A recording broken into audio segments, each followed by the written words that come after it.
ചിത്രത്തിൻ്റെ തുടക്കത്തിൽ ദക്ഷിണാഫ്രിക്കയിൽ വർദ്ധിച്ചുവരുന്ന കുറ്റകൃത്യങ്ങളെക്കുറിച്ചാണ് പ്രതിപാദിക്കുന്നത്. അതിനാൽ തന്നെ പോലീസ് സ്കൗട്ട് എന്നു പേരുള്ള AI റോബോട്ടിനെ സേനയിൽ വിന്യസിക്കുകയാണ്.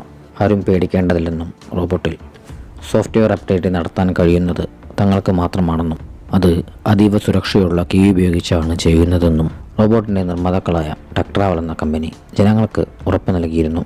ടെക്ട്രാവലിൻ്റെ ആയുധ ഡിസൈനറും മുൻ സൈനികനുമായ വിൻസെൻ്റ് മൂസ് എന്ന പേരിൽ വിദൂര നിയന്ത്രിത റോബോട്ട് വികസിപ്പിച്ചെടുത്തിരുന്നു. മനുഷ്യ നിയന്ത്രിത റോബോട്ട് എപ്പോഴും സുരക്ഷിതമാണെന്ന് വിൻസെൻ്റ് വിശ്വസിച്ചിരുന്നു. അതിനാൽ തന്നെ വിൻസെൻ്റ് AI റോബോട്ടുകൾക്ക് എതിരായിരുന്നു. എന്നാൽ ആ കമ്പനിയിൽ തന്നെയുണ്ടായിരുന്ന AI റോബോട്ടിൻ്റെ നിർമ്മാതാവായ ഡിയോൺ വാദിക്കുന്നത് ശരിയായ രീതിയിൽ ചിന്തിക്കാനും പ്രവർത്തിക്കാനും സാധിക്കുന്ന ടെക്നോളജിയിലാണ് റോബോട്ടുകളെ നിർമ്മിച്ചിരിക്കുന്നതെന്നും അതിനാൽ തന്നെ ഭയപ്പെടേണ്ട കാര്യമില്ലെന്നുമായിരുന്നു. അങ്ങനെയിരിക്കെ അറ്റകുറ്റപ്പണിക്കായി അവർ നിർമ്മിച്ചിരുന്ന സ്കൗട്ട് എന്നു പേരുള്ള ആ ഒരു റോബോട്ടിനെ കൊണ്ടുവരികയാണ്. അത് കണ്ട് ഈ റോബോട്ട് ഇടയ്ക്കിടെ കംപ്ലൈൻ്റ് ആവുന്നുണ്ടെന്ന് ഒരു ടെക്നീഷ്യൻ അഭിപ്രായപ്പെട്ടു. ശേഷം ആ ഒരു ടെക്നീഷ്യൻ ആ റോബോട്ടിൻ്റെ കേടായ ആൻറ്റിന മാറ്റുകയും അത് പ്രവർത്തനക്ഷമമാക്കുകയുമാണ്. ഉടൻ തന്നെ പോലീസ് സേനയുടെ ഭാഗമായിരുന്ന ആ ഒരു റോബോട്ട് തനിക്ക് നിശ്ചയിച്ചിട്ടുള്ള സ്ഥാനത്തേക്ക് നീങ്ങി. ഒരു സമയത്ത് നിഞ്ച, യോലാണ്ടി, പിറ്റ്ബുൾ, അമേരിക്ക എന്നീ 4 കള്ളന്മാർ അവരുടെ താവളത്തിലേക്ക് പാഞ്ഞു പോവുകയായിരുന്നു. പോലീസ് പിന്നാലെയുണ്ടായിരുന്നതിനാൽ അവരുടെ അവസാനത്തെ ഇടപാട് ലക്ഷ്യം കണ്ടിരുന്നില്ല. അതിനാൽ തന്നെ അവരുടെ നേതാവായ ഹിപ്പോ അവരെ ശകാരിക്കുകയാണ്. നിങ്ങളുടെ അനാസ്ഥ മൂലം എനിക്ക് 20 ലക്ഷം നഷ്ടപ്പെട്ടെന്നും എനിക്കത് തിരിച്ചു വേണമെന്നും അല്ലെങ്കിൽ ഞാൻ നിങ്ങളെ കൊല്ലുമെന്നും പറഞ്ഞ് ഹിപ്പോ അവരെ 4 പേരെയും ഭീഷണിപ്പെടുത്തി. അവരെ പേടിപ്പെടുത്താനായി അക്കൂട്ടത്തിലുണ്ടായിരുന്ന പിറ്റ്ബുൾ എന്ന യുവാവിനെ ഹിപ്പോ വെടിവെച്ചു കൊന്നു. ബാക്കിയുള്ള 3 പേരോടും 7 ദിവസത്തിനുള്ളിൽ എനിക്കെൻ്റെ പണം കിട്ടണമെന്ന് ഹിപ്പോ അറിയിച്ചു. ഈ ഒരു സമയത്താണ് സ്കൗട്ടുകളോടൊപ്പം എത്തി പോലീസ് ആ ഒരു സ്ഥലം വളയുന്നത്. അതോടെ നിഞ്ചയും സംഘവും അവിടെ നിന്നും രക്ഷപ്പെടാനായി ശ്രമിക്കുകയാണ്. സ്കൗട്ട് എന്ന റോബോട്ടുകളും ഹിപ്പോയുടെ ആളുകളും തമ്മിൽ ശക്തമായ പോരാട്ടം തന്നെ അരങ്ങേറി. ഈ ഒരു സമയത്ത് നിഞ്ചയുടെ വാഹനത്തിൻ്റെ താക്കോലെടുത്തിരുന്നയാൾ ഒരു കാറിൽ അവിടെ നിന്നും രക്ഷപ്പെടുകയാണ്. ഈ ഒരു കാഴ്ച കണ്ട സ്കൗട്ട് എന്ന റോബോട്ട് ആ കാറ് വെടിവെച്ചിട്ടു. ഉടൻ തന്നെ നിഞ്ച ആ കാറിൻ്റെ പക്കലേക്ക് ചെന്ന് തൻ്റെ വാനിൻ്റെ താക്കോൽ വീണ്ടെടുത്തു. എന്നാൽ ഈ ഒരു സമയത്ത് സ്കൗട്ടുകളിൽ ഒന്ന് ഹിപ്പോയെ കണ്ടെത്തിയിരുന്നു. എന്നാൽ ഹിപ്പോ ഒരു റോക്കറ്റ് ലോഞ്ചർ ഉപയോഗിച്ച് അതിനു നേരെ നിറയൊഴിച്ചു. അതോടെ ആ ഒരു റോബോട്ടിന് സാരമായ കേടുപാടുകൾ സംഭവിച്ചിരുന്നു. ഈ ഒരു സമയത്ത് നിഞ്ച യോലാണ്ടിയെയും അമേരിക്കയെയും കൂട്ടി ആ ഒരു സ്ഥലത്ത് നിന്നും രക്ഷപ്പെട്ടിരുന്നു. സ്കൗട്ടുകളുടെ പ്രവർത്തന മികവ് പോലീസിൽ മതിപ്പുളവാക്കി. അതിനാൽ തന്നെ പോലീസ് 100 സ്കൗട്ട് റോബോട്ടുകൾ കൂടി ടെക്ട്രാവലിൻ്റെ CEO ആയ മിഷേലിനോട് ആവശ്യപ്പെട്ടു. മിഷേൽ സന്തോഷത്തോടെ തൻ്റെ കമ്പനിയിലെ ജീവനക്കാരെയെല്ലാം ഇക്കാര്യം അറിയിച്ചു. ആ ഒരു റോബോട്ട് കണ്ടുപിടിച്ചിരുന്ന ഡിയോണിനെ അവിടെ ഉണ്ടായിരുന്ന സ്റ്റാഫുകളെല്ലാം അഭിനന്ദിച്ചു. എന്നാൽ അതൊന്നും വിൻസെൻറ്റിന് തീരെ അങ്ങ് ഇഷ്ടപ്പെട്ടിരുന്നില്ല. മിഷേൽ വിൻസെൻറ്റിനെ വിളിച്ച് നിങ്ങളുടെ പദ്ധതിക്ക് മറ്റവസരങ്ങളുണ്ടാകുമെന്നും പറഞ്ഞ് അവനെ ആശ്വസിപ്പിച്ചു. ഈ ഒരു സമയത്ത് വിൻസെൻറ്റിൻ്റെ പ്രോജക്റ്റിൻ്റെ ചെലവ് കുറയ്ക്കാനായി മിഷേൽ അവനെ ഉപദേശിച്ചിരുന്നു. എന്നാൽ തൻ്റെ പദ്ധതിക്ക് ആവശ്യമായ ഫണ്ട് കമ്പനി വീണ്ടും വെട്ടിക്കുറച്ചതറിഞ്ഞ് വിൻസെൻ്റ് രോക്ഷാകുലനായി.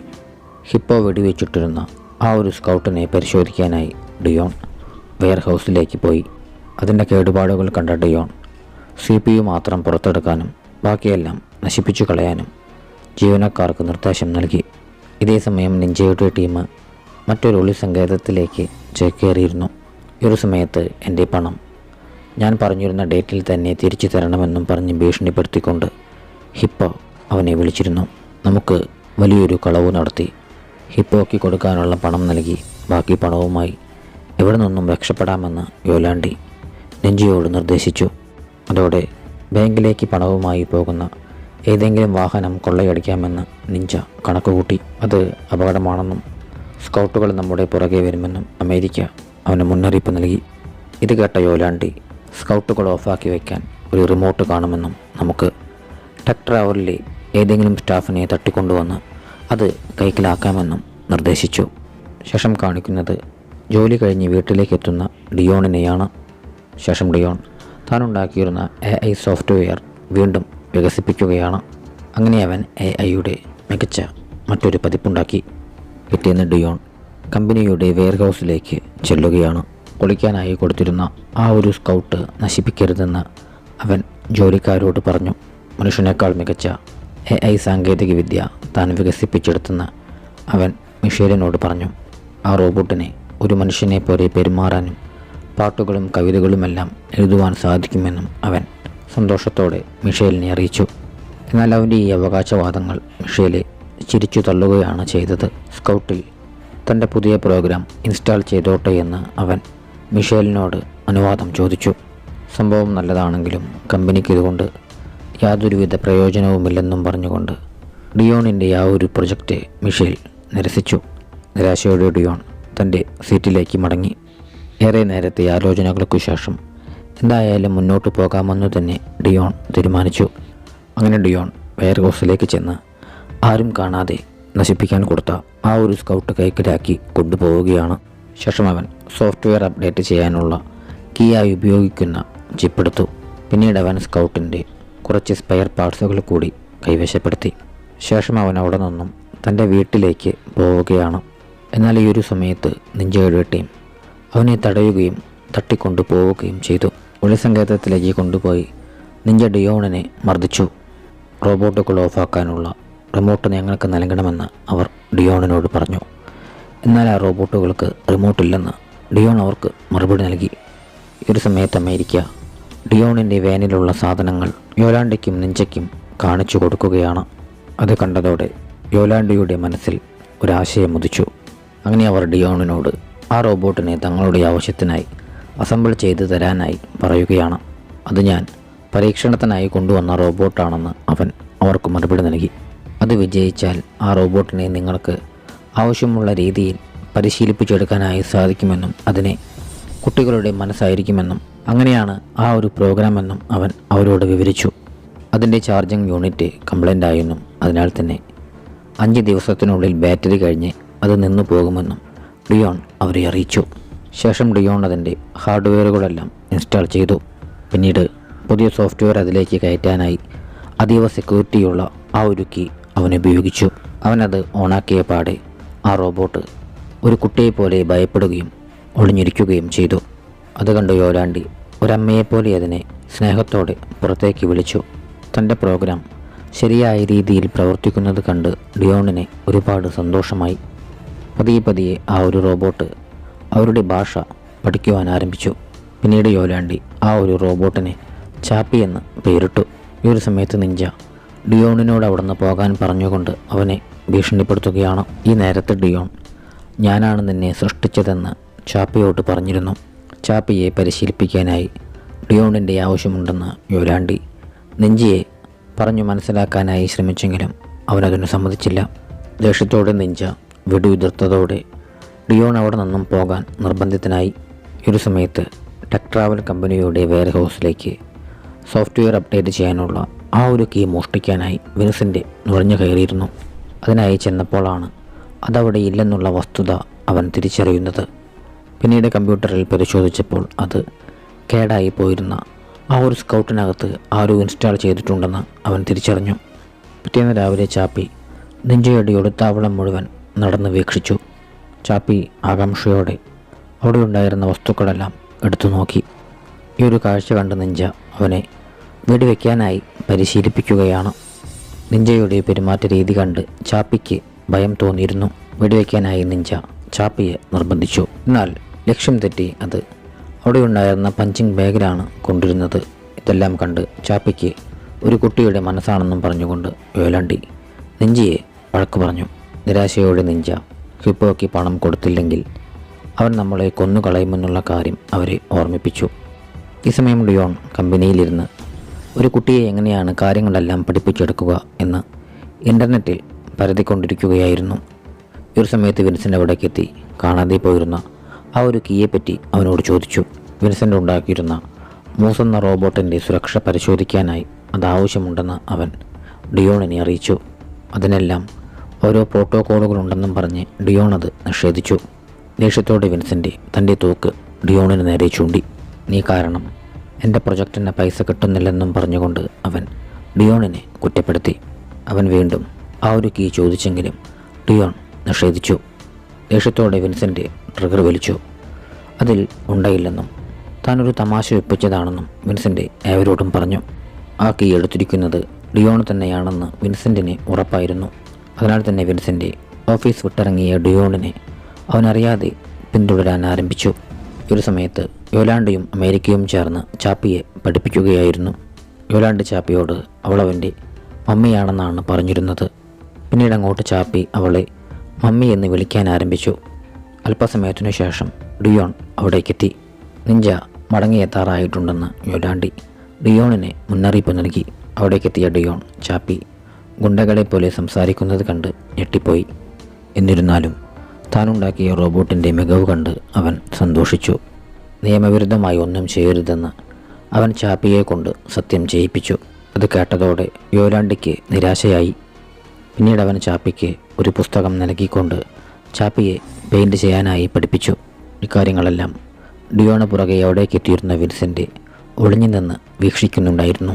ചാപ്പി പെയിൻറ് ചെയ്യുന്ന ആ രംഗങ്ങളെല്ലാം കണ്ട് വിൻസെൻ്റ് ആശ്ചര്യപ്പെട്ടു. ദേഷ്യത്തോടെ വിൻസെൻ്റ് അവിടെ നിന്നും ഓഫീസിലേക്ക് തിരിച്ചുപോയി. ഡിയോണും യോലാണ്ടിയും ചാപ്പിയുടെ പെയിൻറ്റിങ് കണ്ട് അമ്പരന്നു. ഈ നേരത്ത് നിഞ്ച അവിടേക്ക് എത്തിയതോടെ അവരുടെ സന്തോഷം അസ്തമിച്ചു. നിഞ്ച ഡിയോണിനെ വെടിവെച്ച് കൊല്ലാനൊരുങ്ങി. എന്നാൽ യോലാണ്ടി അവനെ തള്ളിമാറ്റി. അവർ ചാപ്പിയെ പഠിപ്പിക്കുകയായിരുന്നുവെന്ന് യോലാണ്ടി അവനോട് പറഞ്ഞു. എന്നാൽ നിഞ്ച അത് ചെവി കൊണ്ടിരുന്നില്ല. ഇതെല്ലാം ഞാൻ പോലീസിനോട് പറയുമെന്നും പറഞ്ഞ് ഭീഷണിപ്പെടുത്തിക്കൊണ്ട് ഡിയോൺ അവിടെ നിന്നും പോവുകയാണ്. അവൻ പോയതിനു ശേഷം ചാപ്പിയുടെ പേരും പറഞ്ഞ് യോലാണ്ടിയും നിഞ്ചയും പരസ്പരം തർക്കിച്ചിരുന്നു. ഈ നേരത്താണ് അമേരിക്കയ്ക്ക് വലിയൊരു തുകയ്ക്ക് നല്ലൊരു കൊട്ടേഷൻ ലഭിക്കുന്നത്. ആ ഒരു ദൗത്യം ചെയ്യാനായി ചാപ്പിയെ പ്രാപ്തനാക്കണമെന്ന് നിഞ്ചയും അമേരിക്കയും തീരുമാനിച്ചു. അതിനായി അവർ ഒരു കൊട്ടേഷൻ സംഘത്തിൻ്റെ സമീപത്തായി ചാപ്പിയെ ഉപേക്ഷിച്ചു. അങ്ങനെ സ്വയം പ്രതിരോധിക്കാനായി അവൻ പഠിക്കുമെന്ന് അവർ കരുതി. പോലീസാണെന്നുള്ള ധാരണയിൽ ആ ഒരു അക്രമി സംഘം ചാപ്പിയെ ആക്രമിച്ചു. ഭീതിയോടെ ചാപ്പി അവരുടെ പക്കൽ നിന്നും ഓടി രക്ഷപ്പെടുകയാണ്. തൻ്റെ റോബോട്ട് നഷ്ടപ്പെട്ടതറിഞ്ഞ് വിഷമത്തിൽ ഡിയോൺ വീട്ടിലേക്കെത്തി. ഈ ഒരു സമയത്ത് എത്രയും വേഗം സോഫ്റ്റ്വെയർ അപ്ഡേറ്റ് ചെയ്യാനുള്ള ആ ഒരു കീ മടക്കി തരണമെന്നും പറഞ്ഞുകൊണ്ട് ടെക് ട്രാവൽ കമ്പനിയിൽ നിന്നും ഡിയോണിന് കോൾ വന്നു. ചാപ്പി തിരികെ നിഞ്ചയുടെ ഒളിത്താവളത്തിലേക്ക് പോകാനായി പാടുപെടുകയാണ്. അങ്ങനെ വിജനമായൊരു പ്രദേശത്തേക്ക് എത്തിയ ചാപ്പി വിശ്രമിക്കാനായി കുറച്ചു നേരം അവിടെ ഇരുന്നു. ഈ നേരത്തൊരു തെരുവുനായ ചാപ്പിയുടെ പക്കലേക്ക് വന്നിരുന്നു. എന്നാൽ ഈ ഒരു സമയത്ത് വിൻസെൻറ്റും കൂട്ടരും ചാപ്പിയെ കണ്ടെത്തിയിരുന്നു. അവർ ചാപ്പിയെ പിടികൂടി വാനിൽ കയറ്റി ആ ഒരു കീ വീണ്ടെടുക്കാനായി ശ്രമിക്കുകയാണ്. ഈ നേരത്ത് ദേഷ്യത്തോടെ വിൻസെൻ്റ് ചാപ്പിയുടെ ഒരു കൈ വെട്ടിമാറ്റിയിരുന്നു. ശേഷം വിൻസെൻ്റ് സോഫ്റ്റ്വെയർ അപ്ഡേറ്റ് ചെയ്യാനുള്ള ആ ഒരു കീ വീണ്ടെടുത്തു. അതിനുശേഷം വിൻസെൻറ്റും കൂട്ടരും ചാപ്പിയെ വെട്ടിപ്പൊളിച്ച് നശിപ്പിക്കാനൊരുങ്ങി. ഈ നേരത്ത് ചാപ്പി അവരെ തള്ളി മാറ്റിക്കൊണ്ട് വാനിൽ നിന്നും രക്ഷപ്പെടുകയാണ്. അത് പൊക്കോട്ടെയെന്നും നമുക്ക് ആവശ്യമുള്ളത് കിട്ടിയെന്നും വിൻസെൻ്റ് അനുയായികളോട് പറഞ്ഞു. പരുക്കുകളോടെ ചാപ്പി നിഞ്ചയുടെ ഒളിത്താവളത്തിലേക്ക് എത്തിച്ചേർന്നു. ചാപ്പിയുടെ ഈ ഒരവസ്ഥ കണ്ട് യോലാണ്ടി നിഞ്ചയെ ശകാരിച്ചു. കൈയറ്റു പോയിരുന്ന ചാപ്പിയെ കണ്ട് ഡിയോൺ കൊണ്ടുവന്നിരുന്ന സ്പെയർ പാർട്സുകളിലുണ്ടായിരുന്ന ഒരു കൈയെടുത്ത് അമേരിക്ക അവനെ ഫിറ്റ് ചെയ്തു കൊടുത്തു. തൻ്റെ കൈ വീണ്ടും പ്രവർത്തനക്ഷമമായതോടെ ചാപ്പിക്കും സന്തോഷമായി. പിന്നീട് ചാപ്പിക്ക് വേണ്ടി ഡിയോൺ കൊണ്ടുവന്നിരുന്ന പുസ്തകം യോലാണ്ടി അവന് വേണ്ടി വായിച്ചു കൊടുത്തു. അങ്ങനെ യോലാണ്ടി ഓരോരോ കാര്യങ്ങളായി ചാപ്പിക്ക് പഠിപ്പിച്ചു കൊടുത്തു. പിറ്റേ ദിവസം ചാപ്പിയെ തിരിച്ചു കൊണ്ടുവരാനായി ഡിയോൺ ഒരു തോക്ക് വാങ്ങി. പിന്നീട് ചാപ്പി യോലാണ്ടിയോട് സാദൃശ്യമുള്ള ഒരു പാവയെ ഉണ്ടാക്കി.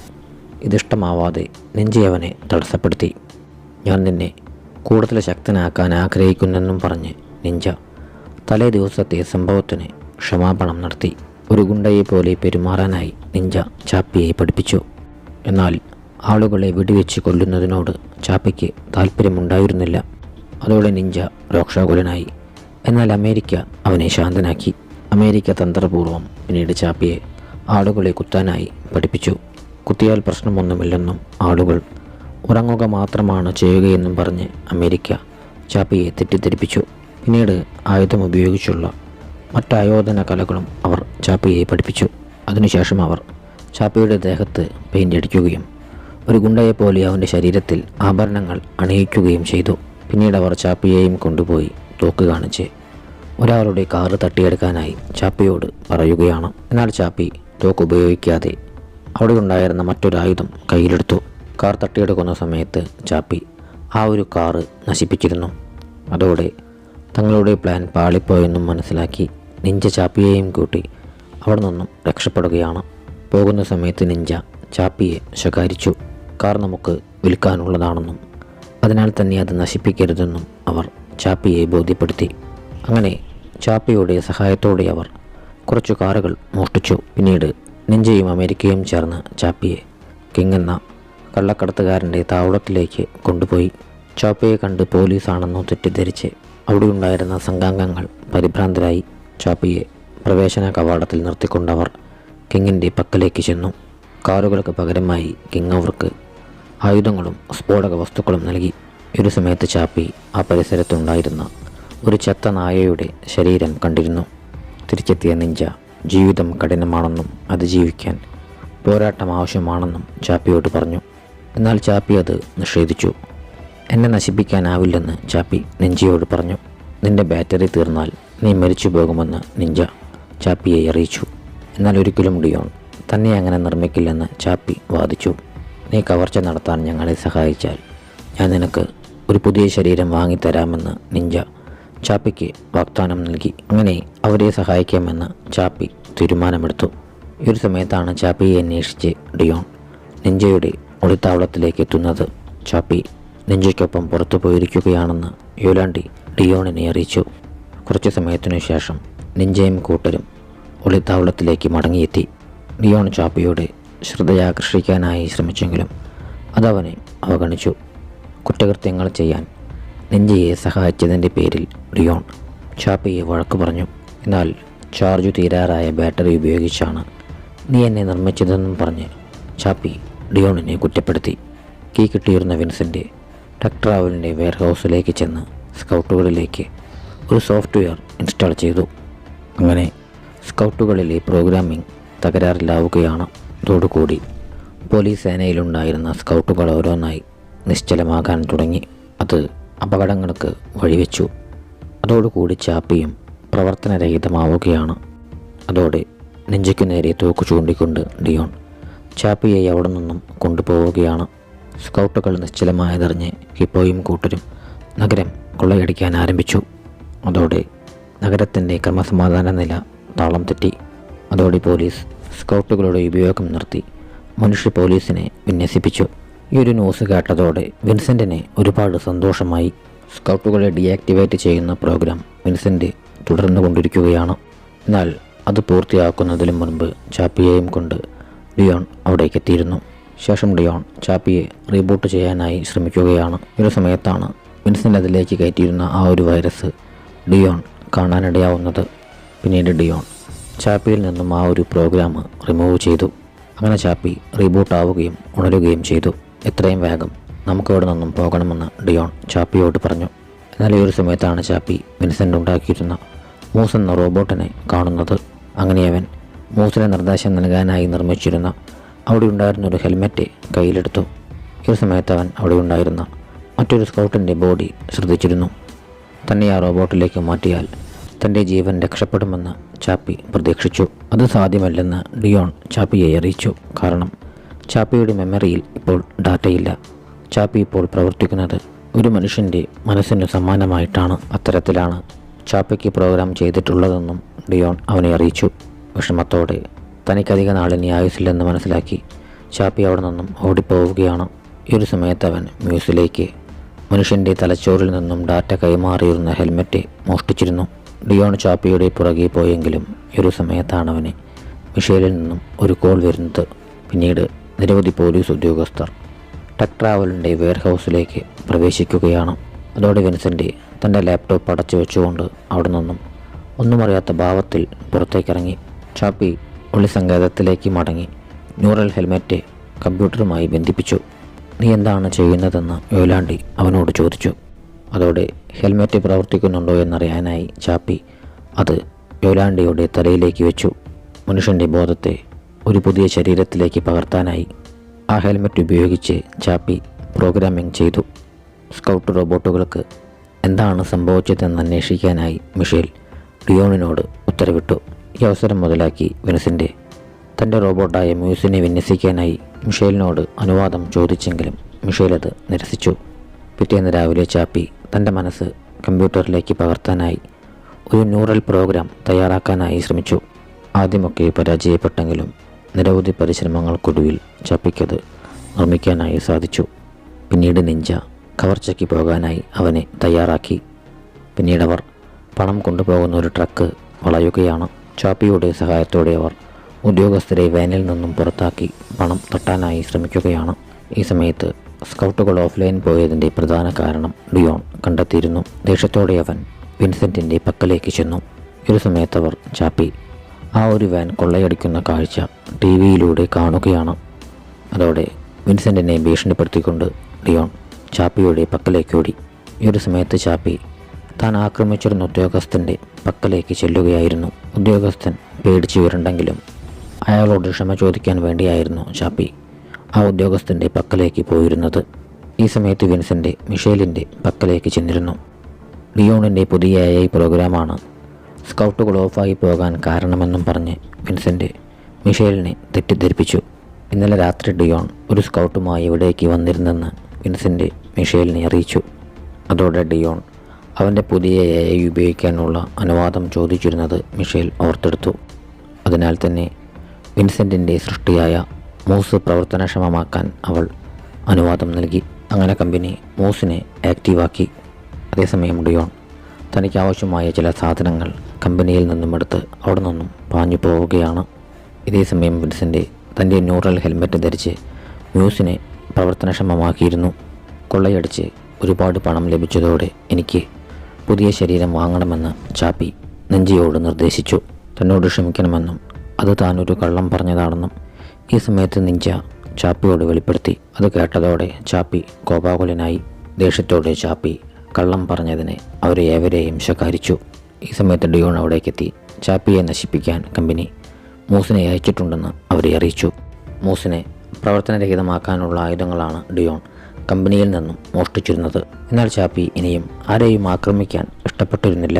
ഈ സമയത്ത് ഹിപ്പോയെ അവിടേക്കെത്തി പണവും ചാപ്പിയെയും ആവശ്യപ്പെടുകയാണ്. ഹിപ്പോയെ കണ്ടതോടെ നിഞ്ച അവനു നേരെ നിറയൊഴിച്ചു. എന്നാൽ ഈ ഒരു സമയത്താണ് അവരെയും ഞെട്ടിച്ചുകൊണ്ട് മൂസ് അവിടേക്കെത്തുന്നത്. ഈ ഒരു കാഴ്ച കണ്ട അമേരിക്ക മൂസിനു നേരെ നിറയൊഴിച്ചു.